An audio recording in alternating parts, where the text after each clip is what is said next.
აწერია ეს იარაღებს, ნიშნავს პასტაიანი, ანუ 100 მეტრამდე თუ ესვრით, პეზე უნდა იყოს ან 100-ზე. ანუ ეს რეგულირებადია მარტო ზემო და ქვემოთ მოძრაობს და წინა ყორა. რკინის არის მუშაობს როგორც ჰორიზონტალურად, ისე ვერტიკალურად, ამის გასწორება შეგიძლიათ. ანუ ეცადეთ რომ მაქსიმალურად გაასწოროთ ეს იარაღი. უკან ხის კონდახი აქვს, აი ეს პენალს ეძახიან საწმედი საშუალება იმაში იდება. ესე წინ ზუმბი აქვს, ამას აღარ დავშლი, იმიტომ რომ ამის დაშლა მე უკვე ნანახი მაქვს. მოდი ახლა ვნახოთ თვითონ ვაზნები.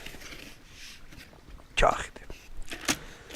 ამოვიღოთ ვაზნები და ამით ვესვრი 10 ცალ ტყვიას. ეხლა არ მითხრათ, მოდი ერთგვაროვან ტყვიებს ავიღებ. 1 2 3 4 რახან ესეთი რაღაცა 5